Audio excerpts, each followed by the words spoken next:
I had a conversation with a friend recently. Let's call her Margaret.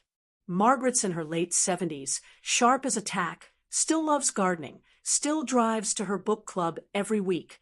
But her kids? They've been gently, okay, maybe not so gently, nudging her toward assisted living. It'll be easier. They say, you won't have to worry about a thing. And Margaret? She's torn. Part of her wonders if they're right.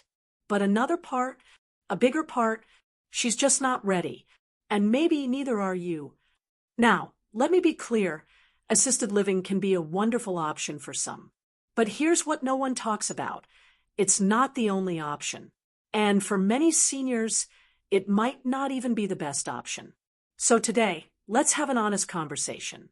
If you're over 60 and you've been thinking, or maybe someone else has been thinking for you about assisted living, there are 8 reasons you might want to pause and reconsider.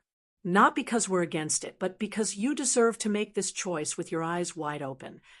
Let's start with the first reason, and this one's a biggie: your independence.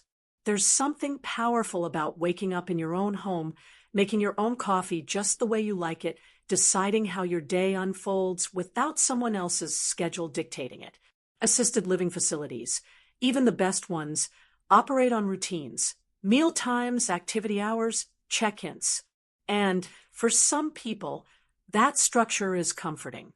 But if you're someone who thrives on autonomy, who cherishes the little freedoms, like eating dessert before dinner if you feel like it, come on, we've all done it, or just going for a walk by yourself, then giving that up can feel like losing a piece of yourself.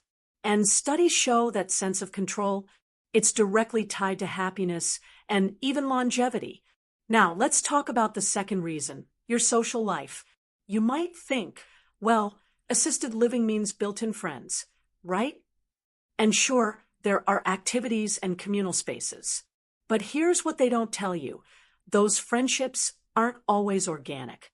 Forced bingo nights aren't the same as your decades-long coffee group or the neighbor who pops over to borrow sugar and stays for an hour of chit-chat.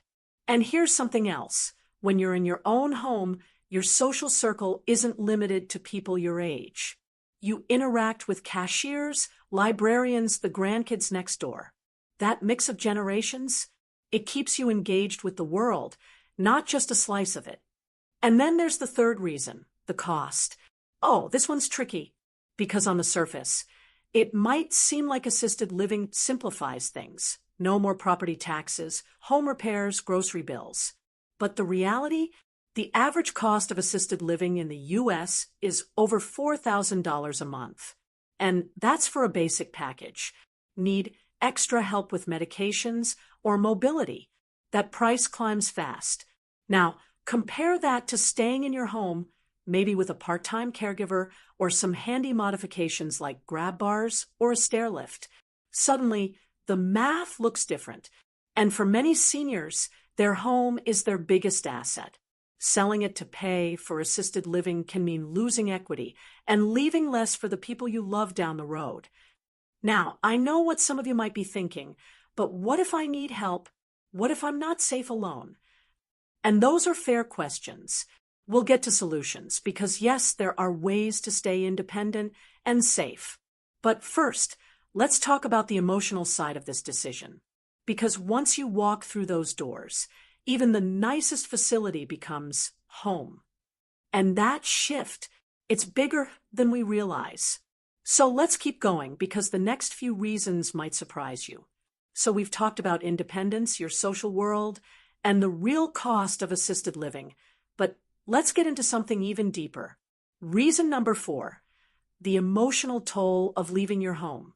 Now, I don't mean just missing your favorite chair or the way the light hits the kitchen in the morning, though that's part of it. I'm talking about how your home is tied to your sense of self. Those walls hold memories: birthday parties, grandkids' laughter, quiet moments with someone you loved. When you leave, even if you take your photos and your favorite blanket, something intangible stays behind. And for a lot of seniors, that loss hits harder than they expected.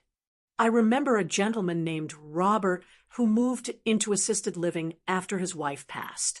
His kids thought it was the right call. No stairs to worry about, meals prepared, people around. But 6 months later, he told me, I feel like a guest in someone else's life. That's the thing, no matter how nice the facility is, it's not yours. And when your surroundings don't feel like yours, it's easy to start feeling like you're fading. Now, is that true for everyone? Of course not. But it's a risk no one talks about when they're handing you the brochures. Which brings me to reason 5, the one-size-fits-all problem. Assisted living facilities are designed for groups, not individuals. Let's say you're a night owl, but dinner's at 5:30 sharp and lights out is encouraged by 9. Or maybe you've always loved cooking, but now you're handed a menu you didn't choose. Even small things like the temperature of your room or when you take your bath suddenly come with rules. And if you've spent decades living life on your own terms, that adjustment can feel like wearing someone else's shoes, pinchy and all wrong. Here's a story you won't hear in the brochures. A woman named Evelyn told me her facility had a no pets policy. Now, Evelyn had said goodbye to her dog when she moved in. Heartbreaking, but she thought it was necessary. Then she found out the director's own mother, who lived in the same facility, had a therapy cat. Rules for thee, but not for me, right? The point is, you might be giving up more control than you realize, and not always fairly. Now, let's talk about reason 6. Health risks no one warns you about. You'd think a place full of nurses and sanitized hallways would be healthier, right?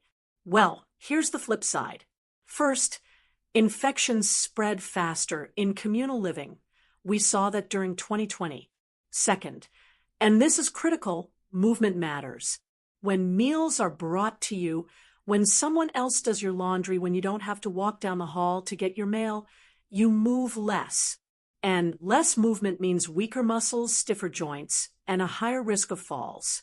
It's ironic. The place meant to keep you safe can sometimes make you frailer. But here's what's even wilder. Research shows that seniors who stay in their own homes with support, maybe a caregiver popping in a few hours a day, or a meal delivery service, often stay stronger longer. Because they're reaching for the teapot, bending to pet the dog, walking to check the mailbox. Those tiny movements add up. Now, am I saying assisted living will make you decline? No, but I am saying it's not automatically the safer choice, and you deserve to know that. Now, after all this, you might be thinking, okay, but what if I do need help? And that's exactly where we're going next, because there are ways to stay in your home safely, even if you need support. But before we get there, let's talk about one last hidden factor, something that doesn't get nearly enough attention. So far, we've walked through 6 big reasons to reconsider assisted living, at least, maybe just for the moment, from losing your independence to hidden health risks. But now, let's talk about reason number 7, and this one's delicate, the way it changes your family dynamics. You might think moving into assisted living will ease the burden on your kids, and in some ways, it does. No more worrying about mom forgetting to take her pills or dad falling on the stairs. But here's what happens instead. Visits become appointments.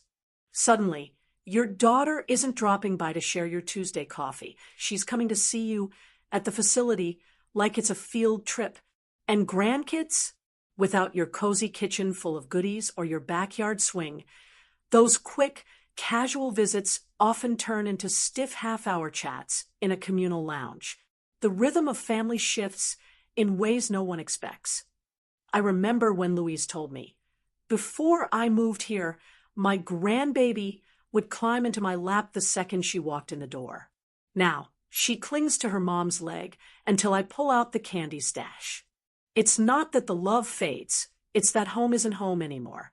And when you're not the keeper of the house, the traditions, the familiar chaos, you become a destination. That's a hard adjustment for everyone. Now, let's get to the 8th and final reason. In this particular video, more videos on this topic will come later. One that might be the most important of all, you have other options. And most people aren't told about them. Think about it. When seniors struggle at home, the default solution is often assisted living or nothing. But what if you could get help without giving up home? Because here's the truth. Today, there are more ways than ever to age in place safely. From affordable home modifications like walk-in showers and stair lifts to part-time caregivers who handle everything from grocery runs to medication reminders. There are meal delivery services, telehealth doctors, even smart home devices that can alert family if you haven't opened the fridge by noon. The point is, assisted living isn't your only choice. It's a choice, and you deserve to know the full menu. Take my neighbor, Frank. At 82, his kids were sure he needed to downsize until they realized downsizing meant trading his garden and workshop for a single room. So instead, they got creative. They installed motion sensor lights in the hallways, hired a college student to stop by 3 times a week for heavy chores, and set up a grocery delivery subscription. Total cost? Less than a third of assisted living. And Frank, he still hosts poker nights in his garage every month. That's the kind of solution that keeps autonomy and safety on the table. Now, let's be clear. None of this is to say assisted living is always the wrong choice. For some, it's a lifeline. But what I am saying is this: it shouldn't be the only choice you consider. Because here's what it boils down to. Your later years aren't just about safety and convenience. They're about living, about waking up in a place that smells like your coffee, not institutional cleaner, about grandkids flopping onto your couch, not visiting grandma's facility, about feeling like you, not just another resident in room 214. So if you're wrestling with this decision, I want you to do 3 things. First, breathe. This isn't an emergency. You have time to weigh your options. Second, explore. Look into home care services. Talk to other seniors who've made different choices, maybe even test drive a facility for a short stay. And third, this one's crucial, trust yourself. You've navigated decades of big decisions. This one's no different. You've got this. We'd love to hear from you. Have you or someone you love faced this decision? What worked or what surprised you? Drop a comment below. And if this resonated with you, hit that like button and subscribe for more honest chats about thriving after 60. Because here's the truth, my friend, your best years aren't behind you. They're yours to design, on your terms. Now, go enjoy that dessert before dinner freedom. You've earned it.